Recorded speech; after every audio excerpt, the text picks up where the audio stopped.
ಎಲ್ಲ ವಿದ್ಯಾರ್ಥಿಗಳಿಗೆ ನಮಸ್ಕಾರ. ವಿದ್ಯಾರ್ಥಿಗಳೇ, ನಾವೀಗಾಗಲೇ ವೈಚಾರಿಕತೆ ಅನ್ನುವಂಥ ಒಂದು ಪಾಠವನ್ನು ಮುಗಿಸಿದ್ದೇವೆ. ಮುಂದಿನ ಒಂದು ಪಾಠ ಡಾಕ್ಟರ್ ಅನುಪಮಾ ನಿರಂಜನ್ರವರು ಬರೆದಿರುವಂಥ ಚಿಟ್ಟೆಯನ್ನು ಹುಡುಕುತ್ತಾ ಹೊರಟ ಹೂ ಅನ್ನುವಂಥ ಒಂದು ಪಾಠವಿದ್ದು, ಈ ಒಂದು ಪಾಠ ಲೇಖಕಿಯ ಜೀವನದಲ್ಲಿ ನಡೆದಿರುವಂಥ ಎಲ್ಲ ಘಟನಾವಳಿಗಳನ್ನಾಧರಿಸಿ ರಚಿಸಿರುವಂಥ ಒಂದು ಪಾಠ ಇದು. ಅಂದರೆ ಸ್ವತಃ ಲೇಖಕಿನೇ ತಮ್ಮ ಜೀವನದಲ್ಲಿ ಯಾವ ರೀತಿಯ ಘಟನೆಗಳು ನಡೆದುವಲ್ಲ ಆ ಎಲ್ಲ ಘಟನೆಗಳನ್ನು ಕ್ರೋಢೀಕರಿಸಿ ಬರೆದಿರುವಂಥ ಒಂದು ಪಾಠ ಇದು. ಮೊದಲು ನಾವೇನು ಮಾಡೋಣ ಅಂತಂದರೆ ಲೇಖಕಿ ಮತ್ತು ಲೇಖನ ಪರಿಚಯವನ್ನು ಮಾಡಿಕೊಳ್ಳೋಣ. ತದನಂತರ ಈ ಒಂದು ಪಾಠವನ್ನು ಪ್ರಾರಂಭಿಸೋಣ. ನೋಡಿರಿ, ಇಲ್ಲಿ ಲೇಖಕಿಯ ಪರಿಚಯವನ್ನು ಈಗ ಮಾಡಿಕೊಳ್ಳೋಣ. ಡಾಕ್ಟರ್ ಅನುಪಮಾ ನಿರಂಜನರು ಕನ್ನಡದ ಪ್ರಮುಖ ಮಹಿಳಾ ಬರಹಗಾರ್ತಿ. ಕತೆ, ಕಾದಂಬರಿ, ನಾಟಕ, ಶಿಶು ಸಾಹಿತ್ಯ, ಪ್ರವಾಸ ಕಥನ ಮುಂತಾದ ಸಾಹಿತ್ಯ ಪ್ರಕಾರಗಳಲ್ಲಿ ಕೃತಿ ರಚನೆ ಮಾಡಿದ್ದಾರೆ. ಇಲ್ಲಿ ಹೇಳ್ತಾರೆ, ನಮ್ಮ ಕನ್ನಡ ಸಾಹಿತ್ಯ ಕಂಡಿರುವಂಥ ಒಬ್ಬ ವಿಶಿಷ್ಟ ಮಹಿಳಾ ಬರಹಗಾರ್ತಿ ಅಂಥೇಳಿ ನಾವು ಡಾಕ್ಟರ್ ಅನುಪಮಾ ನಿರಂಜನ್ರವರನ್ನು ಕರಿಬೋದು. ಯಾಕೆ ಅಂತಂದರೆ ಕಥಾ ಕ್ಷೇತ್ರದಲ್ಲಿ, ಕಾದಂಬರಿ ಕ್ಷೇತ್ರದಲ್ಲಿ, ನಾಟಕ, ಶಿಶು ಸಾಹಿತ್ಯ ಕ್ಷೇತ್ರದಲ್ಲಿ, ಪ್ರವಾಸ ಕಥನ, ಈ ರೀತಿಯಾಗಿ ಸಾಹಿತ್ಯದ ಎಷ್ಟು ಪ್ರಕಾರಗಳಿವೆಯಲ್ಲ ಆ ಎಲ್ಲ ಪ್ರಕಾರಗಳಲ್ಲಿ ಕೃಷಿಯನ್ನು ಗೈದಿರುವಂಥ ಒಬ್ಬ ಮಹಿಳೆ ಅಂತಂದರೆ ನಾವು ಡಾಕ್ಟರ್ ಅನುಪಮಾ ನಿರಂಜನ್ ಅಂಥೇಳಿ ಹೇಳ್ಬೋದು. ವೃತ್ತಿಯಿಂದ ವೈದ್ಯರಾದರೂ ಪ್ರವೃತ್ತಿಯಿಂದ ಲೇಖಕಿಯಾಗಿ 60ಕ್ಕೂ ಹೆಚ್ಚು ಕೃತಿಗಳನ್ನು ಪ್ರಕಟಿಸಿದ್ದಾರೆ. ಇವರಲ್ಲಿರುವಂಥ ಇನ್ನೊಂದು ವಿಶೇಷತೆ ಅಂತಂದರೆ ವೃತ್ತಿ ವೈದ್ಯ, ಅಂದರೆ ಒಬ್ಬರು ಡಾಕ್ಟರ್ ಆಗಿದ್ದರೂ ಸುಧಾ ಇವರೇನು ಮಾಡಿದರು ಅಂತಂದರೆ ಪ್ರವೃತ್ತಿಯಿಂದ ಬರಹಗಾರ್ತಿಯಾಗಿ ತನ್ನನ್ನು ತಾನು ಸಾಹಿತ್ಯ ಕ್ಷೇತ್ರಕ್ಕೆ ಪರಿಚಯಿಸಿಕೊಂಡಿರುವಂಥ ಒಬ್ಬ ಮಹಿಳೆ ಅಂಥೇಳಿ ನಾವು ಹೇಳ್ತೀವಿ.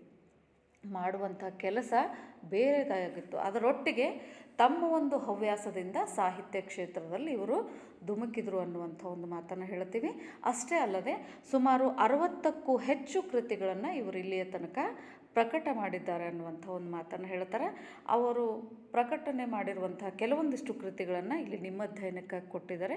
ಯಾವ್ಯಾವು ಅಂತಂದರೆ ಕಣ್ಮಣಿ, ನೀರಿಗೆ ನೈದಿಲೆ ಶೃಂಗಾರ, 7 ಸುತ್ತಿನ ಮಲ್ಲಿಗೆ, ಗಿರಿಧಾಮ, ಇವು ಅವರು ರಚನೆ ಮಾಡಿರುವಂಥ ಸಂಕಲನಗಳು, ಅಂದರೆ ಕಥಾ ಸಂಕಲನಗಳು ಅಂಥೇಳಿ ನಾವು ಹೇಳ್ತೀವಿ. ಅದು ಟೈಟಲಲ್ಲಿ ಒಂದೇ ಇರ್ತದೆ, 10 ಹಲವಾರು ಕಥೆಗಳು ಅದರಲ್ಲಿ ಇರ್ತಾವೆ. ಮುಂದುವರೆದು ಅನಂತಗೀತ, ಹಿಮದ ಹೂವು, ಸ್ನೇಹ ಪಲ್ಲವಿ, ಋಣ ಮತ್ತು ಮಾಧವಿ, ಇವು ಅವರು ಬರೆದಿರುವಂಥ ಕಾದಂಬರಿಗಳೇ. ವಿದ್ಯಾರ್ಥಿಗಳೇ ಸ್ವಲ್ಪ ಲಕ್ಷ್ಯ ಇರಲಿ. ಏನು ಅಂತಂದರೆ ಇಲ್ಲಿ ಬಂದಿರುವಂಥ ಕಥಾ ಸಂಕಲನ ಇರ್ಬೋದು ಅಥವಾ ಕಾದಂಬರಿಗಳಿರ್ಬೋದು, ಯಾವುದಾದ್ರೂ ಒಂದು ಕಾದಂಬರಿಯನ್ನು ಕೊಟ್ಟು ಇದು ಯಾರು ಬರೆದಿರುವಂಥ ಕಾದಂಬರಿ ಅಂತಾದರೂ ಪ್ರಶ್ನೆ ಬರ್ಬೋದು, ಅಥವಾ ಇದು ಯಾರ ಕಥಾ ಸಂಕಲನ ಅಂತಾದರೂ ಪ್ರಶ್ನೆ ಬರ್ಬೋದು. ಅದಕ್ಕಾಗಿ ಸ್ವಲ್ಪ ಆ ಕಡೆ ನಿಮ್ಮದು ಲಕ್ಷ್ಯ ಇರಲಿ. ತದನಂತರ ನೆನಪು, ಸಿಹಿ ಕಹಿ ಮತ್ತು ಬರಹಗಾರ್ತಿಯ ಬದುಕು, ಇವು ಅವರ ಆತ್ಮಕಥನಗಳು. ನೋಡ್ರಿ, ಎಲ್ಲರೂ ಒಂದೊಂದು ಆತ್ಮಕಥನಗಳನ್ನು ಬರೆದ್ರೆ ಇವರು ಒಂದು 2-3 ಆತ್ಮಕಥನಗಳನ್ನು ಬರೆದಿದ್ದಾರೆ. ನೆನಪು, ಸಿಹಿ ಕಹಿ ಮತ್ತು ಬರಹಗಾರ್ತಿಯ ಬದುಕು ಅನ್ನುವಂಥವು 2 ಇವರ ಆತ್ಮಕಥನಗಳು. ತದನಂತರ ಜನಪರ ನಿಲುವಿನ ಖಚಿತ ಸಿದ್ಧಾಂತ ಮತ್ತು ಧೋರಣೆಗಳಿಗೆ ಬದ್ಧರಾಗಿದ್ದ ಅನುಪಮಾರವರು 10 ಸಂಘಟನೆಗಳಲ್ಲಿ ತಮ್ಮನ್ನು ತೊಡಗಿಸಿಕೊಂಡಿದ್ದರು. ಅವರ ಸಾಹಿತ್ಯ ಸಾಧನೆಗೆ ನಂಜನಗೂಡು ತಿರುಮಲಾಂಬ ಪ್ರಶಸ್ತಿ, ಕನ್ನಡ ಬೆಳ್ಳಿ ಹಬ್ಬದ ರಾಜ್ಯೋತ್ಸವ ಪ್ರಶಸ್ತಿಗಳು ದೊರಕಿವೆ. ಇಲ್ಲಿ ವೃತ್ತಿಯಲ್ಲಿ ವೈದ್ಯ ಆಗಿದ್ದರು, ಪ್ರವೃತ್ತಿಯಲ್ಲಿ ಲೇಖಕಿಯಾಗಿದ್ದರು, ಸಾಹಿತಿಯಾಗಿದ್ದರು. ಇಷ್ಟೆಲ್ಲ ಕುಟುಂಬದ ನಿರ್ವಹಣೆ ಹಾಗೂ ಅದರೊಟ್ಟಿಗೆ ಸಾಹಿತ್ಯ ಕ್ಷೇತ್ರದಲ್ಲಿ ತಮ್ಮನ್ನು ತಾವು ಗುರುತಿಸಿಕೊಳ್ಳುವಿಕೆ, ಇದರೊಟ್ಟಿಗೆ ಅವರು ಸಮಾಜಕ್ಕೆ ಸಂಬಂಧಪಟ್ಟಿರುವಂಥ ಎಷ್ಟೋ ಒಳ್ಳೆಯ ಕಾರ್ಯಗಳನ್ನು ಮಾಡ್ತಾಯಿದ್ರು. ಹಲವಾರು ಸಂಘಗಳನ್ನು, ಸಂಘಟನೆಗಳನ್ನು ಕೂಡ ಇವರು ಕಟ್ಟಿದರು ಅನ್ನುವಂಥ ಒಂದು ಮಾತನ್ನು ಹೇಳ್ತಾರೆ. ಆಮೇಲೆ ಇವರ ಒಂದು ಸಾಹಿತ್ಯಿಕ ಸೇವೆಯನ್ನು ಗುರುತಿಸಿ 10 ಹಲವಾರು ಪ್ರಶಸ್ತಿಗಳವರಿಗೆ ಲಭಿಸ್ಯಾವ. ಅದರಲ್ಲಿ ಮುಖ್ಯವಾದಂಥವುಗಳನ್ನು ಇಲ್ಲಿ ನಿಮಗೆ ನಿಮ್ಮ ಅಧ್ಯಯನಕ್ಕೆ ಕೊಟ್ಟಾರೆ. ಯಾವ್ಯಾವು ಅಂತಂದರೆ ನಂಜನಗೂಡು ತಿರುಮಲಾಂಬ ಪ್ರಶಸ್ತಿ, ಕನ್ನಡ ಬೆಳ್ಳಿ ಹಬ್ಬದ ರಾಜ್ಯೋತ್ಸವ ಪ್ರಶಸ್ತಿನೂ ಕೂಡ ಇವರಿಗೆ ಲಭಿಸಿದೆ ಅನ್ನುವಂಥ ಒಂದು ಮಾತನ್ನು ಹೇಳ್ತಾರೆ. ಇಲ್ಲಿ ಇದು ಲೇಖಕಿಯ ಪರಿಚಯ. ಇದಾದ ನಂತರ ಲೇಖನದ ಪರಿಚಯ, ಅಂದರೆ ಯಾವ ರೀತಿ ತಮ್ಮ ಜೀವನದಲ್ಲಿ ಒಬ್ಬ ವ್ಯಕ್ತಿಯ ಆಗಮನ ಆಯಿತು, ಆ ವ್ಯಕ್ತಿಯ ಆಗಮನ ಆದ ನಂತರ ಅವರ ಜೀವನದಲ್ಲಿ ಯಾವ ರೀತಿಯ ಬದಲಾವಣೆಗಳು ಆದವು ಅನ್ನೋದನ್ನು ಏನು ಮಾಡ್ತಾರೆ ಅಂತಂದರೆ ಅವರು ಈ ಒಂದು ಲೇಖನ ಪರಿಚಯದಲ್ಲಿ ಹೇಳ್ತಾರೆ. ಯಾವ ರೀತಿ ಅಂತಂದರೆ, ಸ್ವಾತಂತ್ರ್ಯ ಚಳುವಳಿಯ ಕಾಲದಲ್ಲಿ ದೇಶದ ತುಂಬೆಲ್ಲ ಅನೇಕ ಹೋರಾಟ ಚಳುವಳಿಗಳು ಹುಟ್ಟಿಕೊಂಡಿದ್ದವು. ಭಾರತೀಯರ ಬಂಧನ, ಬಿಡುಗಡೆ, ಶಿಕ್ಷೆ, ಸಾವುಗಳು ಆಂಗ್ಲರ ಆಡಳಿತದಲ್ಲಿ ಸಾಮಾನ್ಯವಾಗಿದ್ದವು. ಆ ಸಂದರ್ಭದಲ್ಲಿ ದೇಶದ ಮೂಲೆ ಮೂಲೆಯಿಂದ ಸ್ವದೇಶಿ ಜಾಗೃತಿ ಪ್ರಜ್ಞೆಯನ್ನು ಮೂಡಿಸಿ ಸ್ವಾತಂತ್ರ್ಯದ ಕೆಚ್ಚು ಹೊಮ್ಮಿಸಲು ಅನೇಕ ನಾಯಕರು ಹೋರಾಡುತ್ತಾರೆ.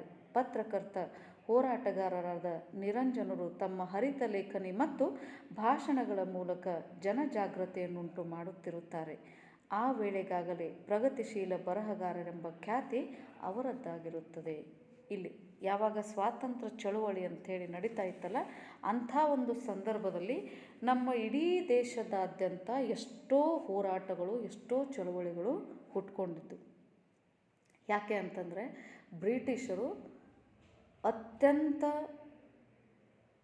ಕೀಳಮಟ್ಟದವರನ್ನಾಗಿ ನಮ್ಮನ್ನು ದುಡಿಸ್ಕೊಳ್ತಾ ಇದ್ದರು. ಅಗದಿ ನಿಕೃಷ್ಟತೆ ಅಂಥೇಳಿ ನಾವು ಹೇಳ್ತೀವಲ್ಲ, ಆ ರೀತಿ ಅವರು ನಮ್ಮನ್ನು ದುಡಿಸ್ಕೊಳ್ತಾ ಇದ್ದರು. ಭಾರತೀಯರಿಗೆ ಬಂಧನದ ಭೀತಿ ಇರ್ತಾಯಿತ್ತು, ಬಿಡುಗಡೆಯ ಭಾಗ್ಯ ಭಾಳ ಕಡಿಮೆ ಇರ್ತಾಯಿತ್ತು, ಶಿಕ್ಷೆ ಇರ್ತಾಯಿತ್ತು, ಆಮೇಲೆ ಸಾವುಗಳು, ಇವೆಲ್ಲನೂ ಆಂಗ್ಲರ ಆಡಳಿತದಲ್ಲಿ ಬಹಳ ಸಲೀಸಾಗಿತ್ತು. ಅಂದರೆ ಆ ರೀತಿಯ ಘೋರ ಶಿಕ್ಷೆಗಳನ್ನು ನಮ್ಮ ಭಾರತೀಯರಿಗೆ ಅವರು ಒದಗಿಸ್ತಾ ಇದ್ದರು. ಅಂಥ ಕೆಲವೊಂದಿಷ್ಟು ಸಂದರ್ಭದಲ್ಲಿ ಕೆಲವೊಂದಿಷ್ಟು ನಾಯಕರುಗಳೇನು ಮಾಡಿದರು ಅಂತಂದರೆ, ಮುಂದಾಳತ್ವವನ್ನು ವಹಿಸಿಕೊಂಡು ನಮ್ಮ ದೇಶಕ್ಕೆ ಆಗುವಂಥ ಒಂದು ತೊಂದರೆಗಳನ್ನು, ಅಂದರೆ ಆಂಗ್ಲರಿಂದ ಯಾವ ರೀತಿ ತೊಂದರೆಗಳಾಗ್ತಾ ಇದ್ವಲ್ಲ, ಆ ತೊಂದರೆಗಳನ್ನು ಹೋಗಲಾಡಿಸಲಿಕ್ಕೆ ಪ್ರಯತ್ನವನ್ನು ಪಟ್ಟರು. ಅವರ ಲೇಖನಗಳ ಮುಖಾಂತರ ಇರ್ಬೋದು, ಅಥವಾ ತಾವು ಮಾಡುವಂಥ ಚಳುವಳಿಗಳ ಮುಖಾಂತರನೂ ಇರ್ಬೋದು. ಅಂಥ ಒಂದು ಸಂದರ್ಭದಲ್ಲಿ ಅಲ್ಲಿ ಒಬ್ಬ ವ್ಯಕ್ತಿ, ನಿರಂಜನ್ ಅನ್ನುವಂಥ ಒಬ್ಬ ವ್ಯಕ್ತಿ ಉದಯಿಸ್ತಾರೆ. ಆ ವ್ಯಕ್ತಿ ಏನು ಮಾಡ್ತಾರೆ ಅಂತಂದರೆ, ತಮ್ಮ ಹರಿತವಾದ ಲೇಖನಿ ಹಾಗೂ ಭಾಷಣಗಳ ಮುಖಾಂತರ ಜನರಲ್ಲಿ ಜಾಗೃತಿಯನ್ನುಂಟು ಮಾಡಲಿಕ್ಕೆ ಅವರು ಪ್ರಯತ್ನವನ್ನು ಪಡ್ತಾರೆ. ಪ್ರಯತ್ನವನ್ನು ಅಷ್ಟೇ ಪಡುವುದಿಲ್ಲ, ಬದಲಿಗೆ ಆ ಒಂದು ತಮ್ಮ ಪ್ರಯತ್ನದಲ್ಲಿ ಅವರು ಯಶಸ್ವಿ ಕೂಡ ಆಗ್ತಾರೆ ಅನ್ನುವಂಥ ಒಂದು ಮಾತನ್ನು ಹೇಳ್ತಾರೆ. ಯಾಕೆ ಅಂತಂದರೆ, ಆವಾಗಿನ ಒಂದು ಸಂದರ್ಭದಲ್ಲಿ, ಅಂದರೆ ನಮ್ಮ ದೇಶಕ್ಕೆ ಯಾವಾಗ ಸ್ವಾತಂತ್ರ್ಯ ಸಿಗೋಕ್ಕಿಂತಲೂ ಮುಂಚೆ, ಅದಕ್ಕಿಂತಲೂ ಮುಂಚೆ ಆ ವ್ಯಕ್ತಿ ನಿರಂಜನ್ರವರು ಒಬ್ಬ ಖ್ಯಾತ ಬರಹಗಾರ ಅನ್ನುವಂಥ ಹೆಗ್ಗಳಿಕೆಗೆ ಪಾತ್ರರಾಗಿದ್ದರು. ಮುಂದುವರೆದು, ಇಂಥ ಸಾಮಾಜಿಕ ಹೋರಾಟಗಾರ ನಿರಂಜನ್ರನ್ನು ಅನುಪಮ ಅವರು ತಮ್ಮ ಗೆಳತಿಯರೊಂದಿಗೆ ಭೇಟಿ ಮಾಡುವ ಪ್ರಸಂಗ ಒದಗುತ್ತದೆ. ಪ್ರಥಮ ಭೇಟಿಯಲ್ಲಿ ಅವರ ಆಕರ್ಷಕ ರೂಪ, ವೈಚಾರಿಕ ವ್ಯಕ್ತಿತ್ವ, ಸಾಮಾಜಿಕ ಕಳಕಳೆಯ ಮನಸ್ಸು, ಗಂಭೀರ ಚಿಂತನೆಗಳಿಗೆ ಮಾರು ಹೋಗುತ್ತಾರೆ. ಮದುವೆಯಾಗುವುದಾದರೆ ಇಂಥವನನ್ನೇ ಮದುವೆಯಾಗಬೇಕೆಂದು ಬಯಸುತ್ತಾರೆ. ತಮ್ಮ ಕಥೆಗಳ ಮೂಲಕ ಅವರ ಮೆಚ್ಚುಗೆ ಗಳಿಸಿ ಅವರೊಡನೆ ಆಗಾಗ ಸಮಾಲೋಚಿಸುವ, ಅಭಿಪ್ರಾಯಗಳನ್ನು ಹಂಚಿಕೊಳ್ಳುವ, ಭಾವನೆಗಳಲ್ಲಿ ತೇಲಾಡುವ ಅವಕಾಶ ತಂದುಕೊಳ್ಳುತ್ತಾರೆ. ಕೊನೆಗೆ ಜಾತಿ ಮತಗಳ ಬಂಧನ ದಾಟಿ ಮದುವೆಯಾಗಿ ಅವರೊಡನೆ ಹೆಜ್ಜೆ ಹಾಕಲು ನಿರ್ಧರಿಸುತ್ತಾರೆ. ಯಾವಾಗ ಸ್ವಾತಂತ್ರ್ಯ ಪೂರ್ವದಲ್ಲಿ ಆತ ಒಬ್ಬ ಹೋರಾಟಗಾರ ಅಂಥೇಳಿ ತನ್ನನ್ನು ತಾನು ಗುರುತಿಸಿಕೊಂಡಿದ್ದಲ್ಲ, ಅಂಥ ಒಂದು ಸನ್ನಿವೇಶದಲ್ಲಿನೇ ಅನುಪಮ ನಿರಂಜನ್ರವರು ಸಾಹಿತ್ಯ ಕ್ಷೇತ್ರದಲ್ಲಿ ಆಗ ತಾನೇ ತಮ್ಮನ್ನು ತಾವು ತೊಡಗಿಸಿಕೊಂಡಿದ್ದರು. ಅವರು ನಿರಂಜನ್ರ ಹೆಸರನ್ನು ಎಷ್ಟೋ ಕಡೆ ಎಷ್ಟೋ ಸಾರ್ತಿ ಕೇಳ್ತಾ ಇದ್ದರು. ತಾವು ಕಾಲೇಜು ದಿನಗಳಲ್ಲಿ ಒಂದು ಸಾರ್ತಿ ಏನಾಗ್ತದೆ ಅಂತಂದರೆ, ನಿರಂಜನ್ರವರನ್ನು ಭೇಟಿ ಆಗುವಂಥ ಒಂದು ಅವಕಾಶ ಅವರಿಗೆ ಒದಗಿ ಬರ್ತದೆ. ತಮ್ಮ ಗೆಳತಿಯರೊಂದಿಗೆ ಅವರನ್ನು ಭೇಟಿ ಆಗಬೇಕು ಅಂಥೇಳಿ ನಿರ್ಧಾರ ಮಾಡ್ತಾರೆ. ಅದೇ ರೀತಿ ಒಂದು ದಿನ ನೋಡ್ಕೊಂಡು ಅವರು ಎಲ್ಲ ಗೆಳತಿಯರ ಜೊತೆ ಸೇರಿ ಏನು ಮಾಡ್ತಾರೆ ಅಂತಂದರೆ, ಈ ನಿರಂಜನ್ರವರನ್ನು ಭೇಟಿ ಆಗಲಿಕ್ಕೆ ಹೋಗ್ತಾರೆ. ಭೇಟಿ ಆಗಿರುವಂಥ ಸಂದರ್ಭದಲ್ಲಿ ಮೊದಲ ನೋಟದಲ್ಲಿಯೇ ಇಲ್ಲಿ ಈ ಹೆಣ್ಣು ಮಗಳು, ಅಂದರೆ ಅನುಪಮ ನಿರಂಜನ್ರವ್ರಿಗೆ ಮನಸೋಲ್ತಾರೆ. ಮದುವೆ ಆದರೆ ಇಂಥವರನ್ನೇ ಮದುವೆ ಆಗಬೇಕು ಅಂಥೇಳಿ ತಾವು ದೃಢ ನಿರ್ಧಾರವನ್ನು ಮಾಡ್ತಾರೆ. ತದನಂತರ ತಾವು ಏನು ಕತೆಗಳನ್ನು ಬರೆದಿರ್ತಾರೆ, ಅಂದರೆ ಚಿಕ್ಕ ಪುಟ್ಟ ಕತೆಗಳನ್ನು ಆಗ ತಾನೇ ಲೇಖಕಿ ಬರಿತಾ ಇರ್ತಾರೆ. ಆ ಎಲ್ಲ ಕತೆಗಳನ್ನು ನಿರಂಜನ್ರಿಗೆ ತೋರಿಸ್ಲಿಕ್ಕೆ ಪ್ರಾರಂಭ ಮಾಡ್ತಾರೆ. ಅವರೂ ಕೂಡ ಲೇಖನಗಳನ್ನು ಓದ್ತಾ ಇರ್ತಾರೆ. ಅಂದರೆ ಇವರು ಯಾವ ಕಥೆಗಳನ್ನು ಬರೆದಿರ್ತಾರಲ್ಲ ಲೇಖಕಿ, ಆ ಎಲ್ಲ ಕಥೆಗಳನ್ನು ಓದ್ತಾ ಇರ್ತಾರೆ. ಎಲ್ಲಿ ಕರೆಕ್ಷನ್ಸ್ ಇರ್ತಾವಲ್ಲ, ಎಲ್ಲಿ ಬದಲಾವಣೆಗಳನ್ನು ಮಾಡಬೇಕಲ್ಲ, ಆ ಬದಲಾವಣೆಗಳ ಬಗ್ಗೆ ಸೂಕ್ಷ್ಮವಾಗಿ ಅವರಿಗೆ ಹೇಳ್ತಾ ಇರ್ತಾರೆ. ಇದರಿಂದ ಇಬ್ಬರೂ ಕೂಡ ಅಲ್ಲಿ ಹತ್ತಿರ ಆಗ್ಬಿಡ್ತಾರೆ. ಅಂಥ ಸಂದರ್ಭದಲ್ಲಿ ಅಂತರ್ಜಾತೀಯ ವಿವಾಹಗಳಿಗೆ ಮನ್ನಣೆ ಅನ್ನುವಂಥದ್ದು ಆಗಿನ ಸಂದರ್ಭದಲ್ಲಿ ಅಷ್ಟಿರಲಿಲ್ಲ. ಆದರೂ ಕೂಡ ಎಲ್ಲ ಜನರನ್ನು ಎದುರಿಸಿ ಅವರನ್ನು ಮದುವೆ ಆಗ್ತಾರೆ. ಆ ಮದುವೆ ಆಗುವ ಸಂದರ್ಭದಲ್ಲಿ ಎಂಥೆಂಥ ಸನ್ನಿವೇಶಗಳು ಅಲ್ಲಿ ನಿರ್ಮಾಣ ಆಗ್ತವೆ, ಎಂಥೆಂಥ ಕಷ್ಟಗಳನ್ನು ಅವರು ಎದುರಿಸಬೇಕಾಗ್ತದೆ.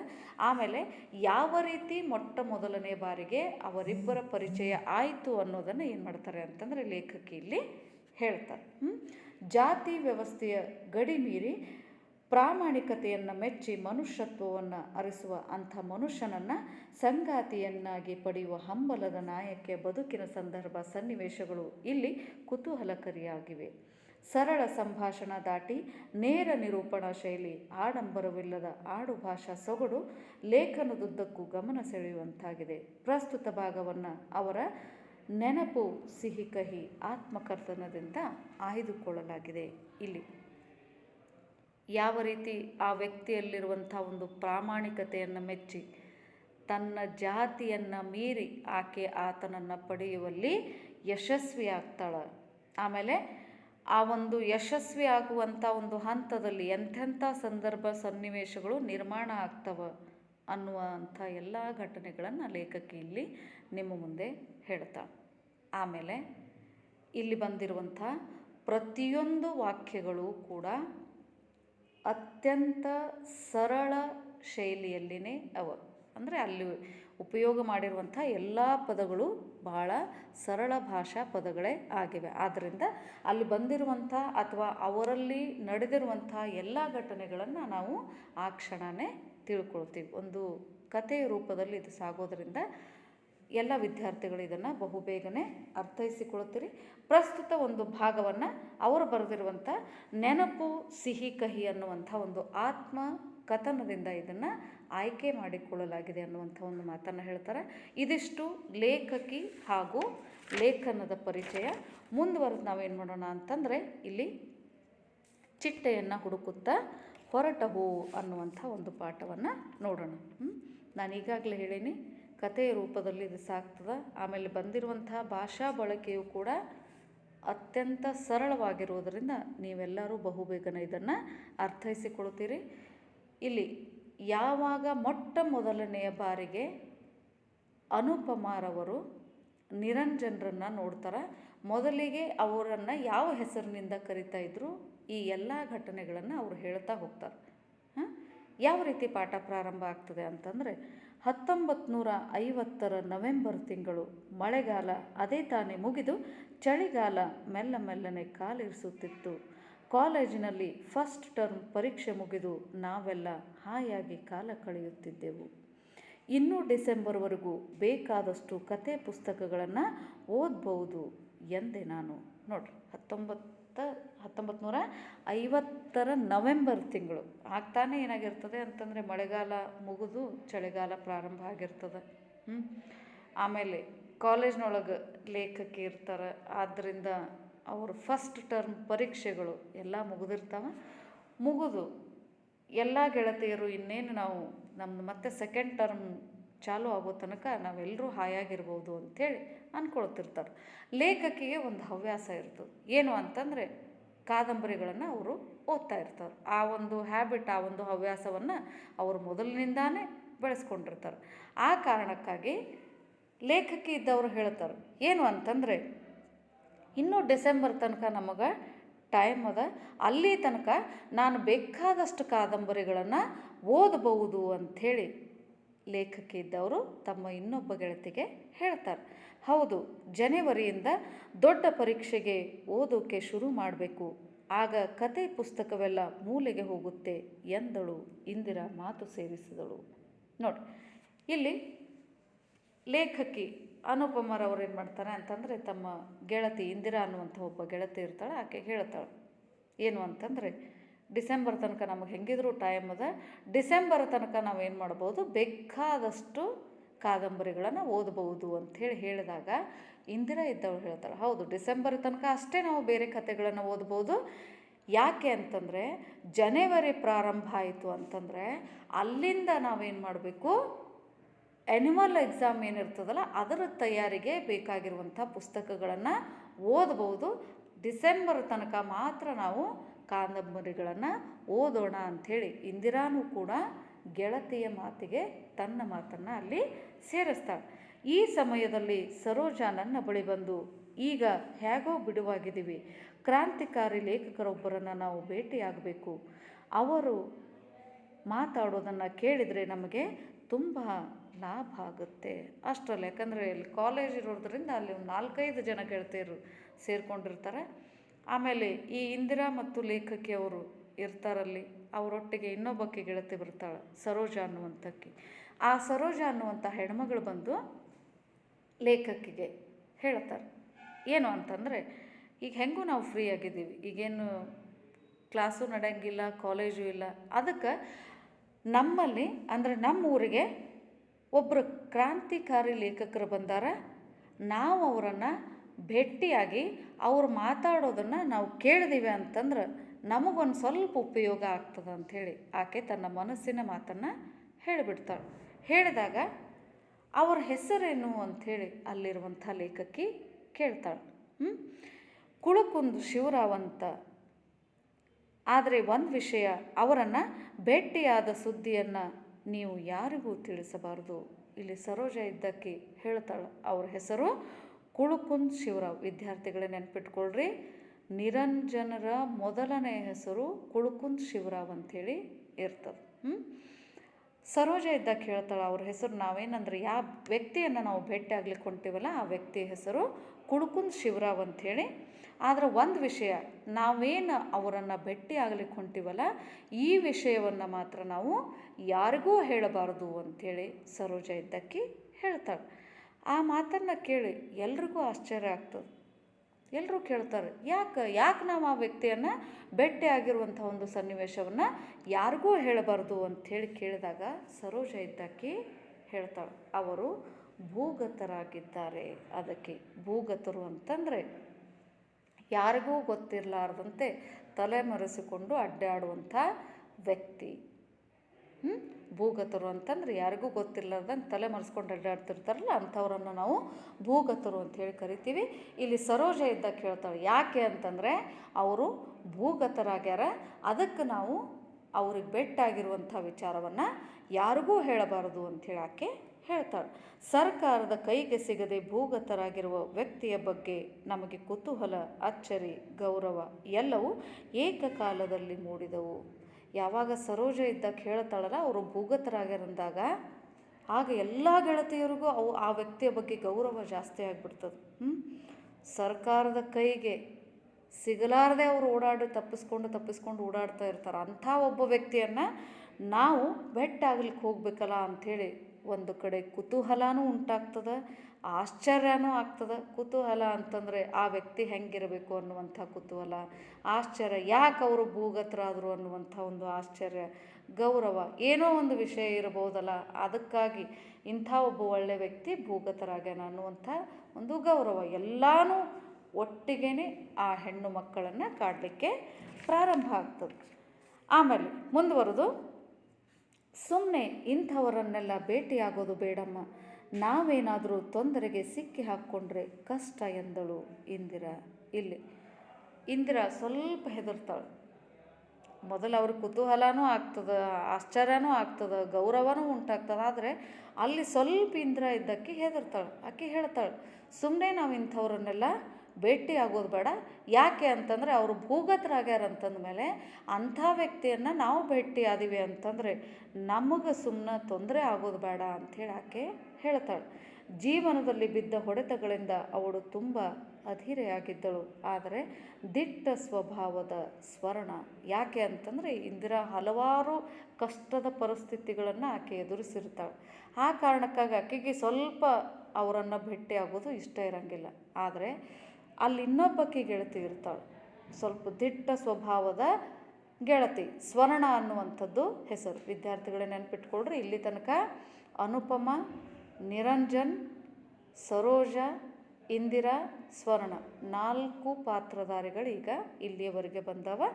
ಆ ಸ್ವರ್ಣ ಇದ್ದಕ್ಕೆ ಹೇಳ್ತಾಳೆ, ಅಷ್ಟೊಂದು ಹೆದರ್ಕೊಂಡ್ರೆ ಆಯ್ತಮ್ಮ, ನಾವು ಕ್ರಾಂತಿ ಮಾಡಿದಂಗೆ ಎಂದು ಪರಿಹಾಸ್ಯ ಮಾಡಿದಳು. ಸ್ವಲ್ಪಕ್ಕೆ ಒಂದು ಸ್ವಲ್ಪ ಅವರನ್ನು ಕಾಡಿಸ್ತಾಳಕ್ಕಿ ಇಂದಿರಾಳನ್ನು.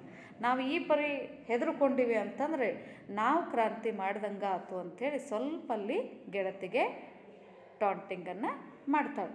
ಅಂತೂ ಇಂತೂ ನಾವು 3 ಜನವು ಸರೋಜಳ ಮನೆಗೆ ಈ ಕ್ರಾಂತಿಕಾರಿಯನ್ನು ನೋಡಲು ಹೋಗುವುದೆಂದು ನಿರ್ಧಾರವಾಯಿತು. ನವೆಂಬರ್ 23ರಂದು ಸಂಜೆ 5 ಗಂಟೆಗೆ ಮಲ್ಲೇಶ್ವರದ ಗಾಂಧಿ ಭವನದ ಹತ್ತಿರ ಕಾದಿರ್ತೀನಿ. ಅಲ್ಲೇ ಶ್ರೀನಿವಾಸಯ್ಯ ಅನ್ನೋರ ಮನೆ ಇದೆ, ಅಲ್ಲಿ ಎಂದಳು ಸರೋಜ. ನಮ್ಮಲ್ಲಿ ಮಾತು ಬೆಳೆಯಿತು. ಈತನಿಗೆ ಎಷ್ಟು ವರ್ಷವಿರಬಹುದು? ನಾನು ಕೇಳಿದೆ. ಕುಳುಕುಂದ್ ಶಿವರಾವ್ ಅನ್ನೋ ಹೆಸರು ಕೇಳಿದರೆ ಆತನಿಗೆ 50-60 ವರ್ಷವಾದರೂ ಆಗಿರಬಹುದು. ಹೌದು, ಅಷ್ಟು ವರ್ಷ ಖಂಡಿತ ಆಗಿರುತ್ತೆ ಎಂದು ಸ್ವರ್ಣ ತನ್ನ ಅನಿಸಿಕೆ ಮುಂದಿಟ್ಟಳು. ಅಂತೂ ಆ ದಿನಕ್ಕಾಗಿ ನಾವು ಕುತೂಹಲದಿಂದ ಕಾದೆವು. ನೋಡ್ರಿ, ಇಲ್ಲಿ ಎಲ್ಲ ಗೆಳತಿಯರು ಮೊದಲ ಬೇಡ ಹೋಗೋಣ ಅಂಥೇಳಿ ಕಡೆಗೊಂದು ನಿರ್ಧಾರಕ್ಕೆ ಬಂದುಬಿಡ್ತಾರೆ. ಎಲ್ಲರೂ ಕೂಡಿ, ಅಂದರೆ ಇಲ್ಲಿ ಸರೋಜಾಳನ್ನು ಬಿಟ್ಟು, ಯಾಕಂದರೆ ಆಕೆ ಮನೆಗೆ ಅವರೆಲ್ಲರೂ 3 ಜನ ಹೋಗೋರು ಇರ್ತಾರೆ. ಅಂದರೆ ಅಲ್ಲಿರುವಂಥ ಸ್ವರ್ಣ ಇರ್ಬೋದು, ಇಂದಿರಾ ಇರ್ಬೋದು, ಅಥವಾ ಅನುಪಮ ಇರ್ಬೋದು, ಎಲ್ಲರೂ ಸೇರ್ಕೊಂಡು ಸರೋಜಾಳ ಮನೆಗೆ ಹೋಗೋರು ಇರ್ತಾರೆ. ಕಡೆಗೆ ಅವ್ರು ಹೇಳ್ತಾರೆ, ಒಂದು ದಿನವನ್ನು ನಾವು ಫಿಕ್ಸ್ ಮಾಡ್ಕೊಳ್ಳೋಣ, ಅಂದರೆ ನವೆಂಬರ್ 23 ಸಂಜೆ 5 ಗಂಟೆಗೆ ನೀವು ಮಲ್ಲೇಶ್ವರಂ ಗಾಂಧಿ ಭವನದ ಹತ್ತಿರ ನಾನು ನಿಮಗೋಸ್ಕರ ಕಾಯ್ಕೊಂಡಿರ್ತೀನಿ. ನೀವು ಅಲ್ಲಿ ಬಂದ್ರಿ ಅಂತಂದರೆ ಅಲ್ಲೇ ಒಬ್ಬರು ಶ್ರೀನಿವಾಸಯ್ಯ ಅನ್ನೋರ ವ್ಯಕ್ತಿಯ ಮನೆ ಇದೆ, ಅಲ್ಲಿ ನಾವು ಹೋಗಬೇಕು ಅಂಥೇಳಿ ಸರೋಜ ಇದ್ದಕ್ಕೆ ಹೇಳ್ತಾಳೆ. ನಾನು ಅಲ್ಲಿ ವೇಟ್ ಮಾಡ್ತಿರ್ತೀನಿ, ನೀವು ನವೆಂಬರ್ 23ನೇ ತಾರೀಕಿಗೆ ಸಂಜೆಗೆ 5 ಗಂಟೆ ಅಷ್ಟೊತ್ತಿಗೆ ಅಂದ್ರೆ ನೀವು ಬರ್ರಿ ಅಂಥೇಳಿ ಆಕೆ ಅಲ್ಲಿ ಹೇಳ್ತಾಳೆ. ಆಗ 4 ಜನ ಗೆಳತರು ಮಾತಾಡ್ತಿರ್ತಾರೆ. ಯಾಕಂದರೆ ಸರೋಜ ಆ ವ್ಯಕ್ತಿಯನ್ನು ನೋಡಿರ್ತಾಳೆ, ಸ್ವಲ್ಪ ಅವರ ಪರಿಚಯ ಇರ್ತದೆ. ಆಮೇಲೆ ಎಲ್ಲರೂ ಅಂದ್ಕೊಳ್ತಿರ್ತಾರೆ, ಈ ಹೆಸರು ಕೇಳಿದ್ರೆ ಈ ಕುಳುಕುಂದ್ ಶಿವರಾವ್ ಅಂತಂದ್ರೆ ಬಹುಶಃ ಆ ವ್ಯಕ್ತಿಗೆ ಒಂದು 50-60 ವರ್ಷ ಇರ್ಬೋದು, ವಯಸ್ಸಾಗಿರ್ಬೋದು ಅಂಥೇಳಿ, ಹೆಂಗಿರ್ಬೋದು ನೋಡ್ಲಿಕ್ಕೆ ಹೆಂಗಿರ್ಬೋದು, ಆಮೇಲೆ ಯಾವ್ಯಾವ ರೀತಿಯ ಸಾಧನೆಗಳನ್ನು ಆತ ಮಾಡಿರ್ಬೋದು ಅಂಥೇಳಿ ತಾವು ಮಾತಾಡ್ಕೊಳ್ಳಿಕ್ಕೆ ಪ್ರಾರಂಭ ಮಾಡ್ತಾರೆ. ಆಮೇಲೆ ಎಲ್ಲರೂ ಆ ದಿನವನ್ನು ಅತಿ ಕುತೂಹಲದಿಂದ ಕಾಯ್ತಾ ಇರ್ತಾರೆ. ಆ ದಿನ ಅಂದರೆ ನವೆಂಬರ್ 23 ಬಂದುಬಿಡ್ತದೆ. ಆ ಸಂಜೆ ನನ್ನ ಜೀವನದಲ್ಲಿ ದೊಡ್ಡ ತಿರುವು ತಂದು ಕೊಡುವ ಘಟನೆಯೊಂದು ಜರುಗಬಹುದೆಂದು ನಾನು ಕನಸು ಮನಸ್ಸಿನಲ್ಲಿಯೂ ನೆನೆಸಿರಲಿಲ್ಲ. ಇಲ್ಲಿ ಲೇಖಕಿ ಒಂದು ವಿಚಾರವನ್ನು ಹೇಳ್ತಾರೆ, ನವೆಂಬರ್ 23 ನನ್ನ ಜೀವನದಲ್ಲಿ ಒಂದು ಟರ್ನಿಂಗ್ ಪಾಯಿಂಟ್ ಆಗ್ತದೆ ಅನ್ನೋದನ್ನು ನಾನು ಕನಸು ಮನಸ್ಸಿನಲ್ಲಿನೂ ನೆನಪಿಸಿಕೊಂಡಿರಲಿಲ್ಲ, ಅಥವಾ ನಾನು ಅದನ್ನು ಅನ್ಕೊಂಡಿರಲಿಲ್ಲ ಅಂಥೇಳಿ ಲೇಖಕಿ ಹೇಳ್ತಾಳೆ. ಯಾಕದು ಟರ್ನಿಂಗ್ ಪಾಯಿಂಟ್ ಆಗ್ತದೆ ಅನ್ನೋದು ನಿಮಗೆ ಬರ್ತಾ ಮುಂದೆ ಗೊತ್ತಾಗ್ತದೆ. ಸಂಜೆ 5 ಗಂಟೆಗೆ ಸರಿಯಾಗಿ ನಾವೆಲ್ಲರೂ ಶ್ರೀನಿವಾಸಯ್ಯನವರ ಮನೆಯೊಳಗೆ ಕಾಲಿಟ್ಟೆವು. ಹಜಾರದಲ್ಲಿ 4-6 ಜನರಿದ್ದರು. ಬಿಳಿಯ ಶರ್ಟು ಪಾಯ್ಜಾಮ ಹಾಕ್ಕೊಂಡಿರೋರೆ ಕುಳುಕುಂದ್ ಶಿವರಾಯರು ಎಂದು ಸರೋಜ ನಮಗೆ ಮೆಲ್ಲಗಿನ ಧ್ವನಿಯಲ್ಲಿ ಹೇಳಿದಳು. ಅವರನ್ನು ಕಂಡೊಡನೆ ನಮಗೆ ಕಕ್ಕ ಬಿಕ್ಕಿ ಆಯಿತು. ಇಲ್ಲಿ ಸಾಯಂಕಾಲ 5 ಗಂಟೆ ಆಗ್ತದೆ. ಎಲ್ಲರೂ ಒಂದೇ ಕಡೆ ಸೇರಿರ್ತಾರೆ. ಸೇರಿ ಅಲ್ಲಿ ಶ್ರೀನಿವಾಸಯ್ಯ ಅನ್ನುವಂಥ ಒಬ್ಬ ವ್ಯಕ್ತಿ ಏನಿರ್ತಾರಲ್ಲ ಅವ್ರ ಮನೆಗೆ ಹೋಗ್ತಾರೆ. ಆ ಶ್ರೀನಿವಾಸಯ್ಯನವರ ಮನೆಯೊಳಗೆ ಇವರೆಲ್ಲರೂ ಹೋದ್ಮೇಲೆ ಹಜಾರದೊಳಗೆ, ಹಜಾರ್ ಅಂತಂದರೆ ನಾವು ಒಂದು ಟೈಪ್ ಹಾಲ್ ಅಂಥೇಳಿ ಕರಿತೀವಲ್ಲ, ಆ ಹಾಲ್ನೊಳಗೆ 4-6 ಜನ ಅಲ್ಲಿ ಕೂತ್ಕೊಂಡಿರ್ತಾರೆ. ಅವರೊಳಗೊಬ್ಬವ ಬಿಳಿ ಶರ್ಟು ಪಾಯ್ಜಾಮ ಹಾಕ್ಕೊಂಡು ವ್ಯಕ್ತಿ ಕೂತ್ಕೊಂಡಿರ್ತಾನೆ. ಆ ವ್ಯಕ್ತಿಯನ್ನು ತೋರಿಸಿ ಸರೋಜ ಇದ್ದಕ್ಕೆ ಸ್ವಲ್ಪ ಸಾವಕಾಶ ಧ್ವನಿಲಿ ಆಕೆ ಹೇಳ್ತಾಳೆ, ಅಲ್ಲೇನು ಬಿಳಿ ಶರ್ಟು ಮತ್ತು ಪೈಜಾಮೇನು ಹಾಕ್ಕೊಂಡಾರಲ್ಲ ಅದೇ ವ್ಯಕ್ತಿಯ ಹೆಸರೇ ಕುಳುಕುಂದ್ ಶಿವರಾಯ್ ಅಂದಾಗ ಆ ವ್ಯಕ್ತಿಯನ್ನು ನೋಡಿ ಎಲ್ಲ ಗೆಳತಿಯರು ಕಕ್ಕಾಬಿಕ್ಕಿ ಆಗ್ತಾರೆ. ಅವ್ರಿಗೆಲ್ರಿಗೂ ಆ ವ್ಯಕ್ತಿಯನ್ನು ನೋಡಿ ಆಶ್ಚರ್ಯ ಆಗ್ತದೆ. ಯಾಕೆ ಆಶ್ಚರ್ಯ ಆಗ್ತದೆ? ಯಾಕೆ ನವೆಂಬರ್ 23 ತನ್ನ ಜೀವನದಲ್ಲಿ ಒಂದು ಟರ್ನಿಂಗ್ ಪಾಯಿಂಟ್ ಆಗ್ತದೆ ಅನ್ನುವಂಥ ವಿಚಾರವನ್ನು ನಾವು ಮುಂದಿನ ಕ್ಲಾಸ್ನಲ್ಲಿ ನೋಡೋಣ. ಧನ್ಯವಾದ.